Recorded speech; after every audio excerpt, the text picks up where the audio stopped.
Okay, welcome. Thanks, guys. Sorry about the delay. Just waiting for Tom to get online so he can run through his presentation. I'm just going to do a couple of quick slides just to introduce the webinar, and then I'm going to hand over to Tom. Hopefully he'll be online in a sec. So this is the first of hopefully a series of special interest group meetings for the Perth branch of the ACS. Focused on enterprise architecture. We haven't had one since last year, so apologies for the delay, but hopefully we can keep up some momentum going forward. If I can just remember how to use the software, which would be a good start. Okay, so the SIG, what's it about?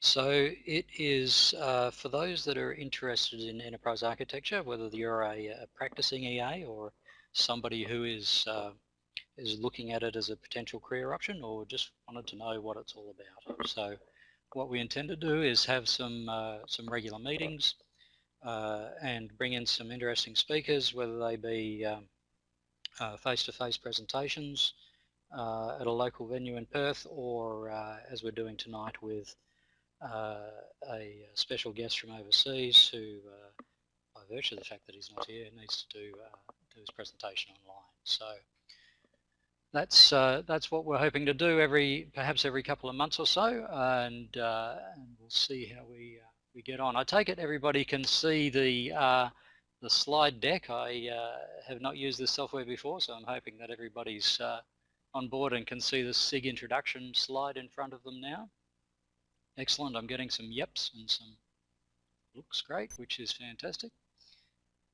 Okay, so that's me. In case you wanted to put a face to the voice, as I say, we're going to be running different types of presentations going forward, but they won't always be webinars. Of course, we still want to have face-to-face meetings. We want to meet local practitioners, and we want to have networking opportunities as well.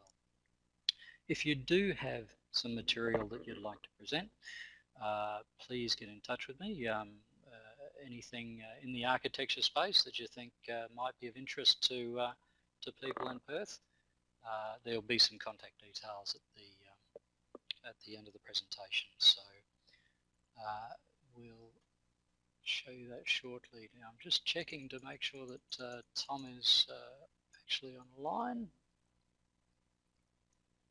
And we're still having a little bit of trouble, but we'll get him in a sec, so it won't be long. This is our presenter for tonight, and Tom, for those of you who don't know him, has been around the traps for quite some time. 30 plus years in the industry through a variety of roles. As you can see from that slide, worked all over the place, spent quite a lot of time here in Australia, actually working with Australia Post and other organisations, and comes back here regularly to run his workshops, and also, of course, to enjoy being back in Oz and the climate and such, which I'm sure is a bit of a contrast from where he normally hangs out. So lots of experience across multiple industries, and what first brought Tom to my attention was his blog, which there will be some details on in Tom's presentation, and also he's quite a prolific author on the subject of enterprise architecture as well. So that's Tom in a nutshell. I actually need probably several slides to go through everything that he's done, but that's the important stuff we need to know about him right now. He's very focused on the idea of being pragmatic in terms of the way that enterprise architecture is conducted, and focuses very heavily on the people aspects, which can be overlooked by certainly some of the major frameworks that are around. Right, I'm just checking, make sure that he is now online, and yes he is. He's typing frantically there, probably trying to figure out how he's going to get to be able to do his presentation. which I will just give him the ability to do so now.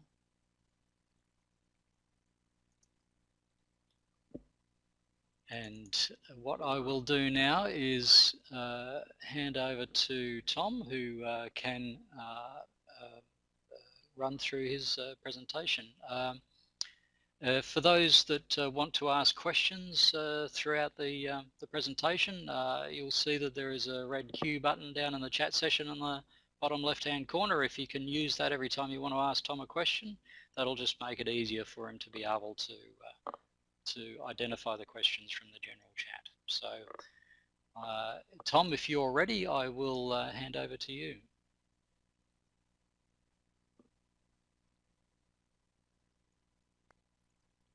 Just checking I have the microphone on, is that correct? Tom, I can hear you. Can everybody else hear Tom? Good. Great, thanks very much. Right. I've just got to find out how to turn the slideshow on. Right. Okay, so go to the slideshow tab, hit the start slideshow big green button, and your slideshow. Yep. And click the green arrow button next to the slide show. That's it. Yep, that's it, we got it. Okay, great. Okay, so starting off just generally, one of the things I wanted to do here was just explore how we bridge between enterprise architecture and systems thinking. So in case anyone, let's see if this works. Yes, amazing. Just to give a point, this is a face. This isn't. It's not just a random voice coming from nowhere. It's actually, if you're interested in the picture, that's at the shroud from the back end of Melbourne. So what I'm going to do briefly is look at a particular tool called Enterprise Service Canvas, or Enterprise Canvas for short. Because one of the things we've got is that as we expand out from enterprise architecture outward, beyond just its original IT base, we need tools that will work in a much broader way. So to set the scene, what the heck is architecture? And a lot of people struggle with this one. If you go on LinkedIn, you'll discover that the compound noun for the collective noun for architects is an argument of architects. So very quickly, the simplest way to put it, instead of saying what is architecture, is more about why. What are we trying to do? And that's the core principle. Things work better when they work together on purpose. The catch is that when we say things and work together and on purpose, those are very interesting questions in themselves, which engage a lot of different people. So we have to engage everyone. It pervades right the way through an entire organization. Another important one, particularly for people in commercial organizations, is that often we will hear the word enterprise used as a synonym for organization. It's not. It's much, much broader scope. We have to be able to think much wider. So it's very useful to keep these two apart. The enterprise, if you like, is the ends. The organization is just the means. They're not the same. So when we look at a typical business structure, a really generic structure, where the heck is architecture? And the short answer is it's in the between spaces. It's in the gaps. The analysts deal with the stuff that's inside the boxes. We deal with the stuff that's between the boxes, making sure everything goes together. So who are the architects? Well, lots of people, really. Whenever we have a project or any kind of change, we're going to need a solution architect. Anything that needs a solution will need someone who holds everything together. Then we've got domain architects. A lot of these are called enterprise architects because they cover an enterprise-wide scope, but it's not quite the same thing. It's much broader. So that an infrastructure architect, data architect, applications architect, business architect, you'll be familiar with these if you've done something like TOGAF. But there's all these other ones as well. Security is a domain in its own right. Financials, brands, organization structure, processes, these all need architecture in their own right. And finally, we have an enterprise architect who has the nightmare job of holding everything together, which is why we tend to deal with things at a more abstract level, but occasionally diving deep into the detail. There's three phrases that architects say all the time. They drive everyone else nuts using them, but they're actually the core to our work. Because we start off not knowing, and our job is to help each other and everyone else know how things connect. everything depends on everything else, and everything is contextual. So we have to say it depends. And we have to use the phrase just enough detail. Otherwise we go crazy going down the rabbit hole. You know, the whole boil the ocean problem. So for architecture to happen, we need to engage all of our stakeholders in conversations that will help with this. Well, what tools do we have that can help people, engage people in those conversations? Where do we start? Well, the obvious place to start is with the tools that we have in our toolkit. All of us work this way, I think.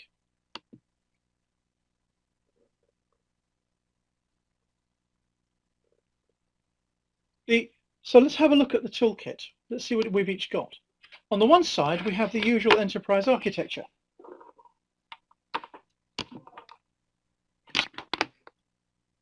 We'll all be familiar, I think, with ZapaMex, the usual categorization framework. Most of us will be familiar with the dreaded BDAT stack. A lot of people say that this is the sum total of architecture. Not quite.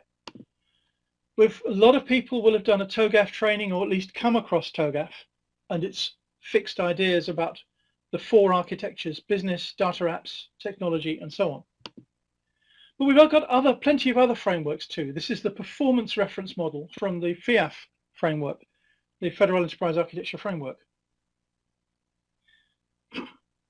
You'll notice there's 2 grayed out boxes there, right down the bottom: human capital and other fixed assets. These are the bits that too many architects forget that exist. But we have process models in enterprise architecture. We have capability models in enterprise architecture. We have information models in enterprise architecture. We have business models, lots of them, and we have lots and lots and lots and lots of computers. But the problem is that it tends to end up looking a bit IT-centric. It tends to be fragmenting, each person doing a separate bit without actually bringing it all together. It's too incomplete. So that's the kind of experience we have. It's like worries, particularly when we try to engage business people in what are essentially IT conversations. So on the other side, the systems thinking. For a really simple, well-known example is ISO 9000, a structure, a layered type structure of work instruction, procedure, policy, and vision. Each one connects with all the others. Look at all the things, or the assets, the relationships that happen within an organization. We rotate between, we think of the enterprise as being, or the descriptions of the enterprise as being more like a hologram, a total space that you have to rotate through, selecting different things as we go through the space. And we've got modality. I think many people will know the Moscow set: must have, should have, could have, can wait till next version. And as I sometimes reframe it, maybe, sometimes, could be possible, and we don't have a clue. So we dance generally across the complexity. There are all sorts of little tools like this one called Scan, which is really helpful for summarizing or explaining or helping people to map out complexities, certainty and uncertainty, the relationship between plan and action. And we have classic systems thinking dependency maps. Everything depends on everything else. Yeah, but we soon discover the meaning of the phrase just enough detail when we're presented with a map that looks like this. COIN, by the way, if you're looking at that diagram, means counterinsurgency. It's all of the interdependencies that were mapped out in the Afghanistan campaign. We've got some well-known models from systems thinking, such as Stafford Beer's viable system, which is one of the classic fractal or recursive approaches, where each system is also a part of another system, is also a part of another system. We've got recursion and fractality. We often look at the natural world for examples about what we can do in our world as well. There are some old classic models that we bring in. A lot of people will be familiar with the Tuckman group dynamics sequence: forming, storming, norming, performing, adjourning, which is a classic project life cycle. But it actually maps almost exactly to the traditional Chinese 5-element model, which is well over 2,000 years old. So we've got lots of ideas about how things work as wholes, going way back into the past. We also need to look at how things lead on from one to the next. As we lead from, when we want to connect people to purpose, we use values. When we want to connect what we're planning on with the relationship back to the people, this is where policies come in. When we connect the plan to the action, it's triggered by an event. These things lead from one to the next. So we need to keep these in mind as well. We've got extensions for things like SWOT to deal with the much more complex scope of the real world rather than the overly simple world of SWOT. We've got worldviews, each one of them looking at the world in a different way. We have the power relationships between people. One of the practical problems we hit a lot is that the physics definition of power may be the ability to do work, but many social definitions of power are the ability to avoid work. Therein lie a very large number of problems, particularly for architects. It's also worth remembering that ultimately this is always about people. The great computer systems consultant Jerry Weinberg once said that whatever problem it is, no matter how technical it looks, ultimately it's always a people problem.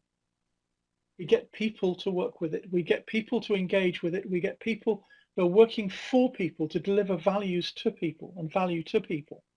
So it's really important, especially if we're working too far down in the IT space, to remember that ultimately it's always about people. We build a story that includes the people in the story. And when we're faced with a total system like this, which is a police dispatch center in Switzerland, one of the things that is interesting is that the IT people immediately look at the computers. They forget about the people. And also, what the hell's the tree doing in the middle of there? Well, the reason for that is because if you're spending 7 or 8 hour shifts working on an imaginary world in a screen, helping a team to find a missing boy, it helps to have something to help you come back down to ground. We always look at the system as a whole rather than the individual subcomponents of it and how the whole interacts as a whole. So that's systems thinking. That's the kind of tools that we've got in systems thinking. The problem is that while they're really powerful, they can at first feel very abstract for people to follow. So how do we bring all these together? How do we link all of these things that help people make sense of what's going on in the enterprise in order to work with it?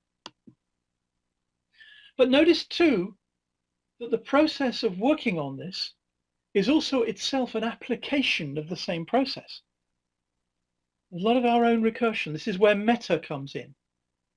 There's a terrible joke about I never met a meta I didn't like. That if you think of a meta model is a tool that helps us look at a model, helps us create a new model. A meta framework is a framework to help us create frameworks. A meta process is a process to help create new processes. What we're doing is we're doing this recursion of looking at enterprise architecture itself by using enterprise architecture itself. So that's where this little tool comes in called Enterprise Canvas. So the word service in there is important. It's a really useful phrase or an assertion we can do, which just says everything in the enterprise either is or represents a service. We don't say that's absolutely true. We choose it as an assertion. If we do that, then if everything is a service, then we can describe everything in the same consistent way. Makes life a lot simpler. So if we get that idea of service, well, why does anything happen? Well, there's a tension between what is and what we want. There's the desired ends and the real world. And a service sits at the gap, sits somewhere on that spectrum between what we have and what we want to have as an end result, as an outcome. A service represents a means towards an end. But usually we can't do it all on our own, or we can't achieve those aims on our own, and neither can anyone else. So that's when we have a value flow going kind of horizontally, where each person provides goods or services, products or services, to help the next person along the line to achieve what they want to do. Services serve, that's the whole point. That's why they're called services. And in each case, what they're doing is they're serving a broader story. An exchange of value goes horizontal to connect with the vertical. So each service sits at this intersection, the horizontal value flow and the vertical connection to values and vision. So a value proposition is how we propose to deliver value to the enterprise as a whole. It's not just a fancy name for your product or service. It's literally a proposal of how to create value. So we connect not just horizontally across a space, but also vertically by connecting to the same values. We trust each other because we share the same values. The business always depends on trust. And that applies even if you're going all the way down to a microservice, a web service. You establish a trust relationship in order to ensure that what you're going to get is what you're going to get. So in a bit more detail, before a transaction happens, there are a whole load of interactions and transactions that happen before the main transaction. If you think in terms of a web service, it establishes what protocol is in play before it tries doing a transaction. And there are services that establish what the protocol is as part of a wrapped up, a larger scope service. So this is where that recursion comes in more detail. Likewise, after a transaction, there's a lot of things that happen after. Typically, for example, with a web service, we will close off and say the interaction is now closed. In a database, we will close a transaction, which is a bundle of interactions with the database. So there's a recursion going on because each of those services that deliver these little bits are themselves services. And often there are services inside the services. Everything nests inside each other. If you're familiar with business model canvas, you can also map it the same way. It's slightly asymmetric because business model canvas pays far more attention to what happens on the customer side than it does on the supplier or partner side. Enterprise canvas is intentionally very much symmetrical because that means we can use it anywhere. Business model canvas tends to be usable only at a full business level. And when we think of a supply chain or a process is just a service that connects other services together and is itself made up of a composition of services, is composed of services. A supply chain is a shared service. So services can be made up of other services. So having got the service itself, how do we make sure the service stays on track to its intent? Well, the viable system model, that rather strange blobby thing we saw earlier, this has three structures in it, which we would nowadays call validation, direction, and coordination. Direction is a bit like the old classic management structure. Coordination is the people who sit in the gaps, and validation is all the stuff that makes sure that we have security, that we have quality, that we have safety, that we have financial probity. Those are things that are the responsibility of everyone rather than just of the management or the workers. The structure in VSM looks like this, and you can see how it recurses. The same pattern appears level, level, level, level. We're nesting up and down, moving up and down through the space. It's a way of engaging people in what things go on. And all these three are kind of orthogonal to each other. That management is not the same as keeping track of value, and coordination is sort of outside of management as well. In fact, one of the problems we have is that those two don't really fit very well within the Taylorist assumption that there are just the managers and the workers in control. They need to be reporting in quite a different way. I'll skip over the detail a bit, but very quickly, when we look inside direction, it's made up of three quite different things, which viable system model calls system 3, 4, and 5. They're essentially policy, strategy, and direction. We can describe in horrible detail all of the interactions and how everything nests down. But again, we start going into too much detail. The same with the coordination. There are all sorts of structures. The classic sequence of develop the business, change the business, and run the business, there's coordination needed for each. develop the business is like the portfolio management, change the business is project management, and run the business coordination is about what happens at runtime. There's also what VSM calls algedonic links, which I probably won't go into here, but they are literally any-to-any connections. For example, on a ship, every single person on the ship is responsible for the safety of the ship. You therefore need coordination that can go any-to-any. It's kind of hard to show on diagrams. And the other one is validation, which there are several parts to it, but for each of the values that we have, we need to build awareness that security is important, for example.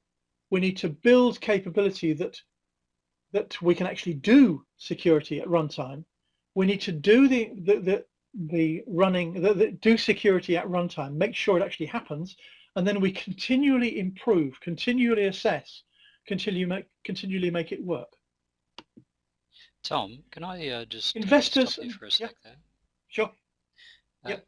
We're getting, is anybody else getting that heavy echo from Tom's end?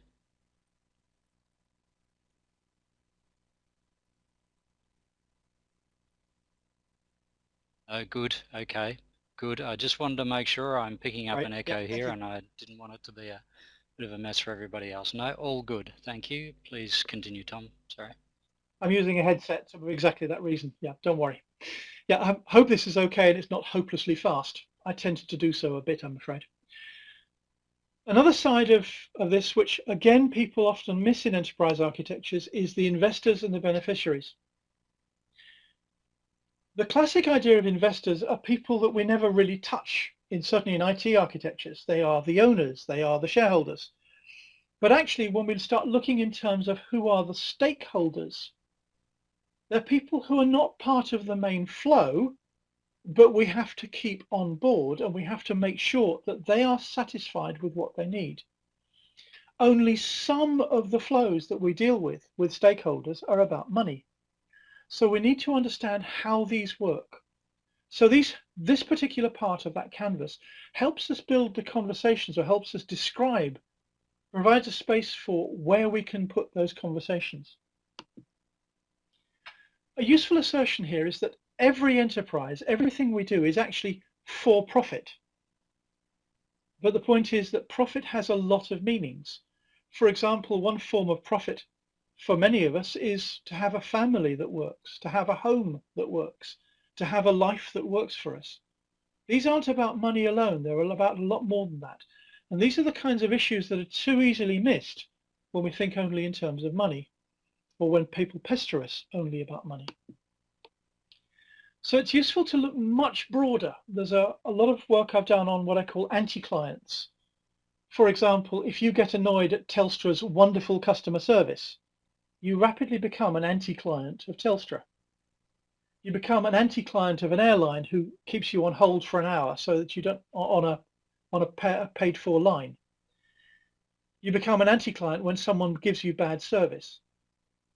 And these people can bring the entire organization and its business model down, can cause what's described as the loss of the social license to operate. So it's really important to be aware of this broader space beyond just the market. For example, if the community in which the organization operates feels betrayed by the organization, it can no longer operate. We need to keep track of those conversations as well. Really simple ones like the broader space are, if you're running a very large data center, where is the power going to come from? Where is the cooling going to come from? What impact will that have on the local community? It's all fine saying you can use virtualization to switch between servers in milliseconds or microseconds, but if you haven't got anywhere to physically put the thing, remember that it takes up to 6 months to put up a building to put it in. It may not be as simple as it looks. Timescales are much more complex often. So we need to consider investments and returns in context of who the stakeholder is. So we have this idea of stakeholder, and often we talk about the stakeholders in a business, but actually a stakeholder in an enterprise is anyone who can wield a sharp pointed stake. A really simple example is that your daughter is a stakeholder in your job in the company because she depends in part on you and your income and on how you feel when you return home. Equally, if your daughter is ill, you're going to be paying much more attention to her than you are to the current schedule or the current delivery schedule. So in that sense, your daughter is a stakeholder in the company, but equally the company is a stakeholder in your daughter and your daughter's health. It goes a lot more complex ways. Again, we can drown in detail if we're not careful, but just enough detail may well take us out to those kind of spaces, particularly when we look at things like customer journey and customer interactions, which we need if we're going to get things like social, local, and mobile working, which we need if we're going to get digital transformations working.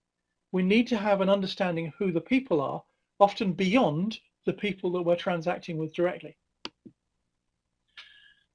And these are three quite different types of flows. We need to be very careful not to mix them up. The values connection is kind of vertical through a service. The value flow goes kind of horizontal through a service. And the profit or the investor beneficiary relationships are kind of sideways on to all that again. These are all distinct flows. One of the ways to understand this is to look at it as structure, an organization structure, the way it's modeled in terms of values first. This is the way that actually works. If you look at successful organizations, they are all values driven. Look at Hewlett-Packard in the old days when it still followed its own beliefs. Look at Johnson & Johnson and the Credo, where, for example, when there was a problem with, I forget which it is, some anesthetic, not anesthetic, painkiller, where Tylenol, that's right, which was poisoned by some idiot. They withdrew all Tylenol from the shelves at a cost of many, many, many millions of dollars. But the result of that was that they gained and kept people's trust, with the result that when they put Tylenol back on the shelves, it immediately re-established its market value. So values are really important about making decisions at the ground level. The way to not do it is the way that, unfortunately, the classic MBA teaches us to do it, which is that we do the profit first. The owners are the single and only stakeholders that matter. All of the coordination, the value management, and the direction are subsumed into this thing called management, which looks only at the past and that focuses primarily on cost rather than revenue. It's completely back to front, upside down, and guaranteed to cause a really dysfunctional mess. That's actually why most of our organizations are so not so fun to operate in. So if we focus on the money, we lose track of value. If we focus on the how of value, we lose track of the why. This is why we always start from the values, not the money. It may be difficult to get this over to some people, but it's really important. So coming back now to how do we actually do this? Well, here's this idea of rows or layers. If you're familiar with Zachman, you'll certainly recognize this kind of structure, going down through from what people would go, for example, the row 3 as being the logical structure, row 4 being the physical structure, and so on. But there's an important difference in here. Each row downward adds something more. They're all describing the same scope. For example, row 4 is implementation independent. We start by filling in the real details. So what TOGAF and the others describe as layers, like business architecture and so on, these are not layers in the same sense. They're just a bunch of views that have vague relations with each other. Typically, in this case, as seen from the world of IT infrastructure. In TOGAF, in essence, business architecture is anything not IT that might affect IT. It's not a helpful description. So calling these layers is actually very misleading. Layers in Enterprise Canvas and in the work that we're doing here are layers of abstraction of the same scope. So let's see an example. Working in Mexico, this was the example we developed over there. ZapaMex is, if you like, a company called Zapateros de Mexico, shoemakers of Mexico. And they picked on the idea, the row 0, of that the thing that drives the entire space is about making feet happy. So The next level down, we start making just lists. If making feet happy is the driver, the thing that everyone is reaching for, who are the people that we need for here? What are the things that we need in here? How are things going to work on things? Where is this going to happen? What events happen? What are the whens? And why do we make, what are the choices that we make within each part of it? It's just a bunch of lists. The next level down, we start saying, well, given that bunch of lists, who's doing what within that overall story? That then gives us a place to position ourselves. And this is where business modeling is so important, by the way, because it is how we position ourselves within a total space. Often we find completely new markets, like, for example, in this case, a medical partner. We start thinking of shoes as being part of health rather than being solely being part of fashion. In which case, the competitors we have in the fashion space are no longer competitors in the same way. We have completely different ways that we interact. So at this level, we do start marking who's doing what, just in a big picture way. The next level down, we start looking at actual transactions. What's actually moving across? What do we need to make things? If we're doing the make shoes bit and shipping out to shops, then our customer is a shop, but their customer is a shoe buyer. We've got to look at the relationship to customer's customer, as well as just our relationship with the customer. But this is still only transactions. If we take it one more level, we see that we've got to identify and support who all of the suppliers and customers are. We have a whole load of interactions, just as we saw earlier, about how to make things happen, about all the setup that has to happen before we're going to get into any kind of trade. And after we've delivered to the service, we want to make sure that we're paid. We want to make sure that everything closes off. These have got classic names in business like procurement, product marketing, making, budget, sales and service, accounts payable, accounts receivable. These have got standard names, but as we go down deeper and deeper and deeper, much the same principles apply. So when we start looking at a whole space, that whole shared enterprise, each of these actually have interactions of the same kind across all of those spaces. Again, we have to watch the detail, the just enough detail question, the just enough detail challenge. But these are the dependencies and interdependencies that come out with that phrase about it depends. So a checklist like this helps us remember and helps the people we're working with remember what the total set of interactions are that we need to take note. And we always start off with this point about I don't know. Our job is to find out and help others know too. So that rows 5 and 6, just adding more detail.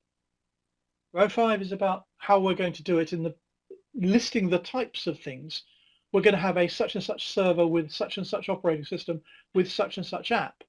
At row 5, we're talking about the serial numbers, the classic configuration management database.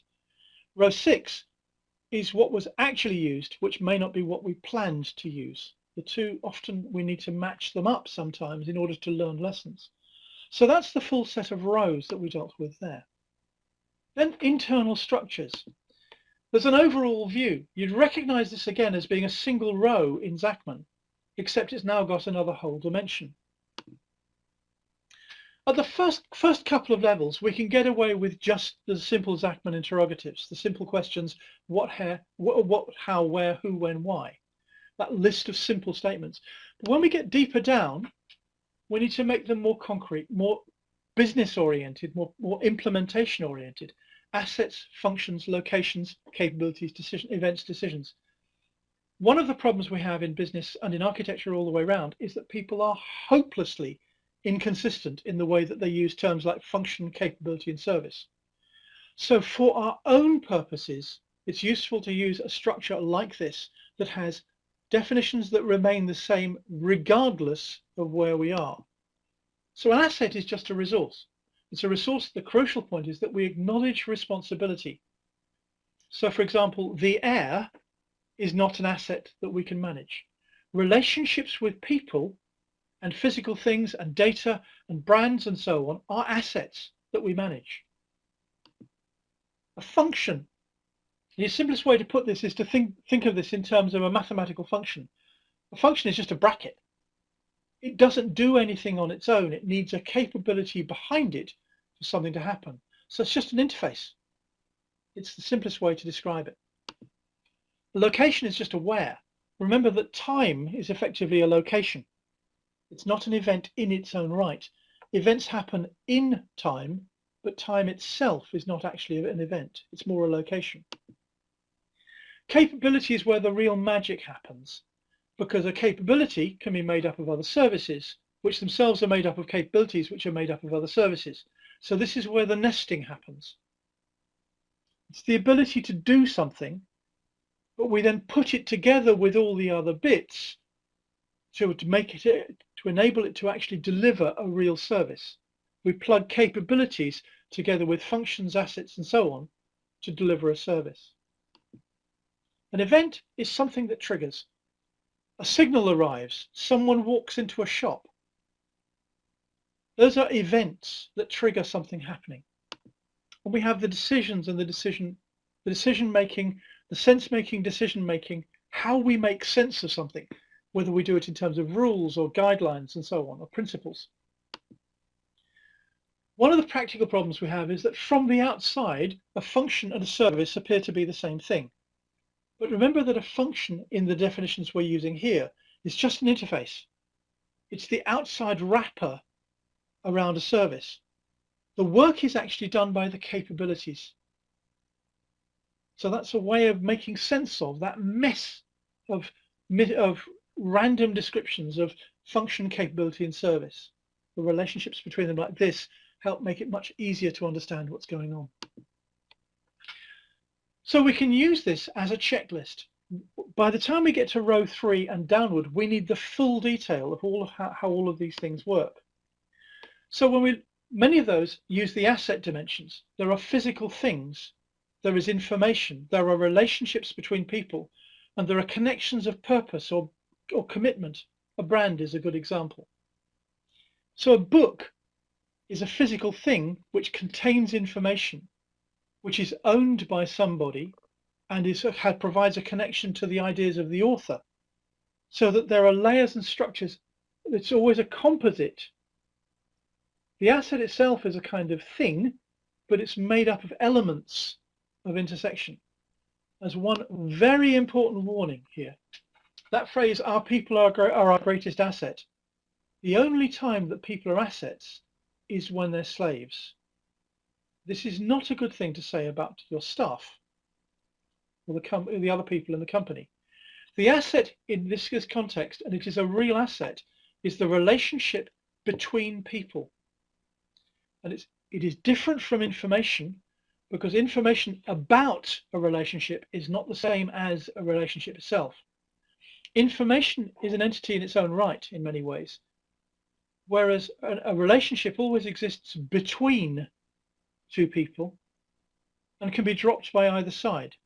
So it's fundamentally different in nature to a physical asset or an information asset.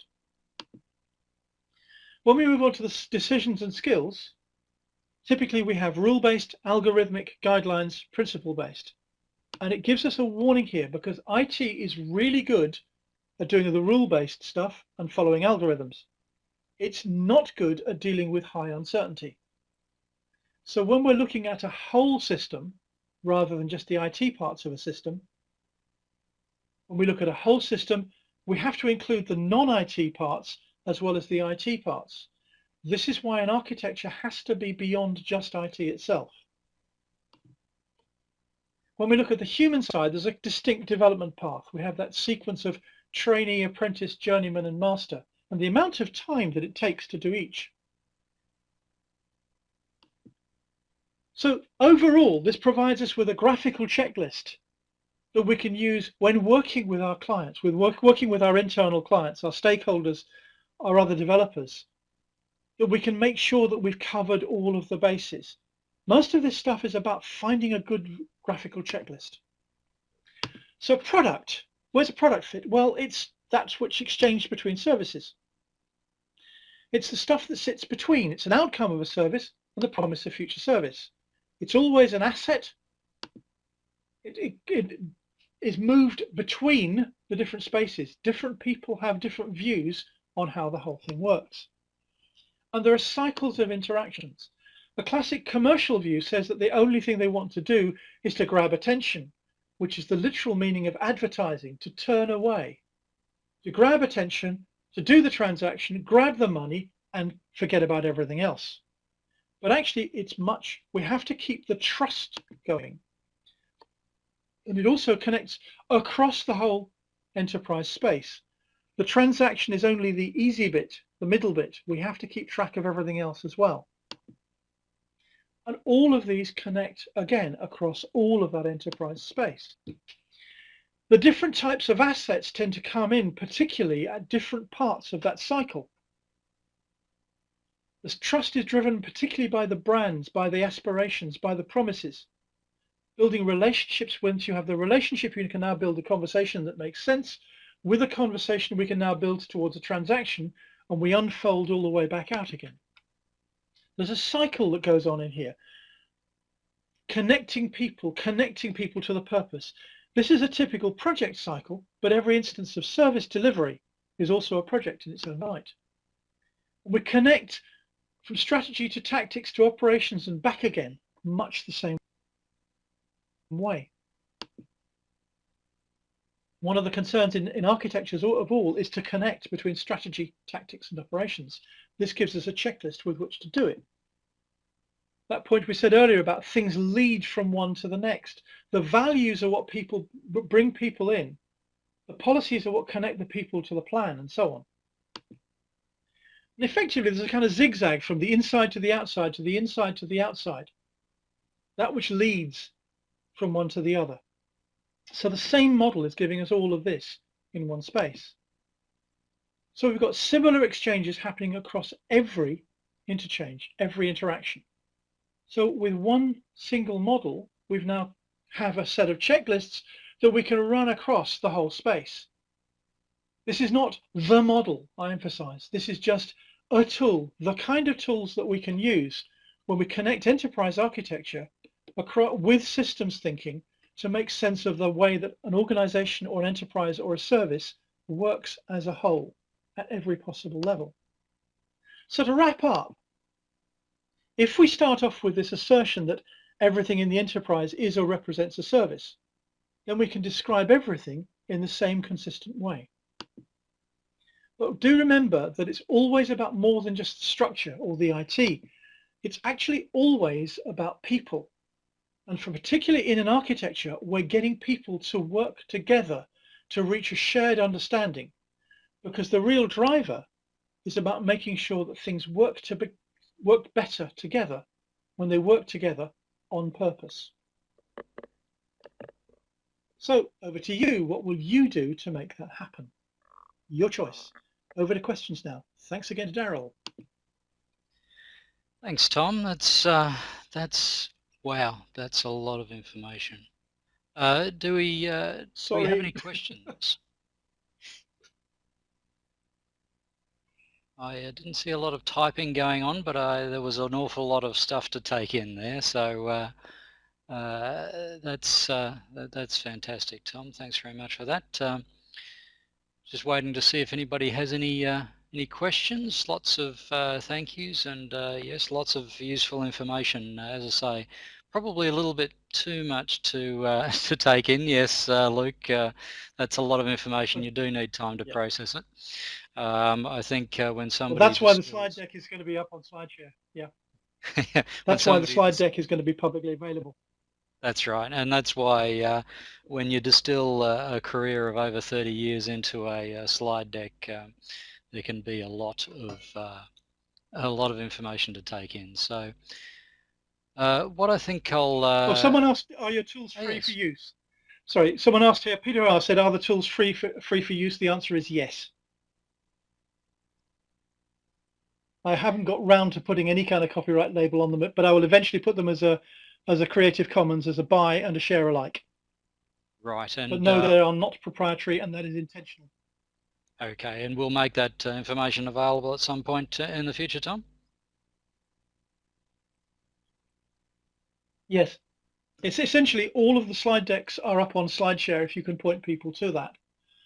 There's about 35 slide decks on a whole variety of topics from various conferences. So that's there. Someone asks, and this is more to you, I think, Daryl, someone asks, how do we keep in touch? That's probably mainly through you, I think, Daryl, isn't it? Yes, it is. And what I'm going to do now is I'm just going to, if Tom, you can close that slideshow with that red X button there. I'm just going to reopen mine and just show some contact information. Yes, that's that's yours, yeah. Thank you. To everyone, thank you very much for being here. Yes, thanks guys, it's been great. I'll just quickly flick through to the slides detailing what's coming up. If you're interested in finding out more, as I say, that is a lot of information, so by all means, if you do want to get in touch and ask more and find out more about what's going on in this space and Tom's movements and whereabouts, get in touch. I'll show you some details for me in a sec. But I would like to just highlight a couple of things that are coming up. We do have a conference coming up in Sydney in October. It's the Australasian Enterprise Architecture Conference. So this is the first time that we've run one with a Australia and New Zealand focus. So looking at delivering a conference that is by practitioners for practitioners. So we get people with real world experience to get up and tell us about what they've done in this space and how it might be able to be used by yourselves as EA practitioners or any level of architecture or those that want to move into that space.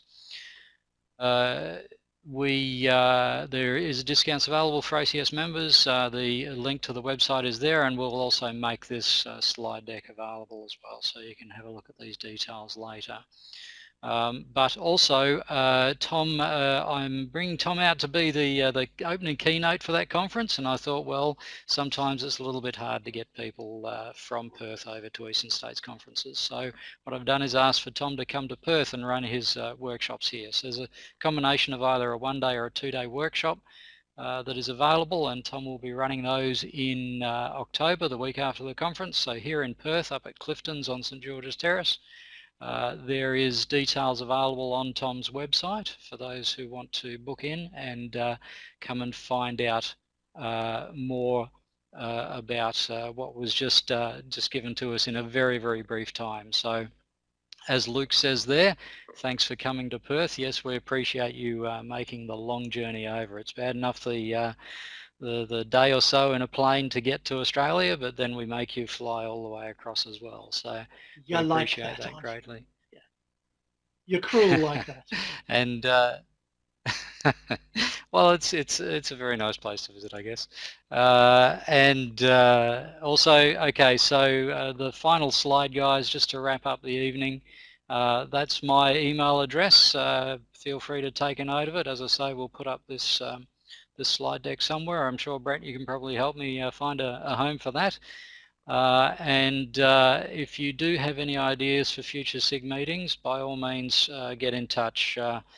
Anything that your company is doing, if there's people you want me to talk to, just let me know and I'll get in touch and we'll see if we can organise some more of these events. So they can be webinars, as I said at the beginning, or face-to-face meetings. We do like our networking opportunities, so there will be a combination of them. If there's no other questions, I'm going to say thank you very much to Tom for putting that on for us, and we certainly look forward to having you here in October, and hopefully we get a few people along to the workshops, or hopefully even some people might be able to come across to the conference in Sydney. For Peter, just that quick question there. Yes, this is being recorded and it will be made available through the ACS website. Details will be coming out shortly on that. Okay, that's all we've got. Anything from you, Tom, to sign off? I just wanted to say thank you very much. Oh, the one brief comment, if there's also another workshop I'm doing at the Australasian EA conference that is about using a maturity model to guide how to do enterprise architecture. Again, that doesn't involve much of what we've done here. It's a much simpler process. This particular one, I just wanted to show how we can bring in, frankly, everything, from any space, because our job is to connect people together. The maturity model is about how to build step by step, working with the organization and the limits of the organization. So that one's a one-day workshop that immediately follows the main conference itself in Sydney, if anyone wants to do that. The details are on the conference website. And I'd just like to say thanks also Tom, and to Daryl and everyone else. Yeah. Great, thanks, Tom. Appreciate it. Thanks for joining, guys. Keep an eye out for future emails from the SIG as we get some more meetings organised. Thanks, guys.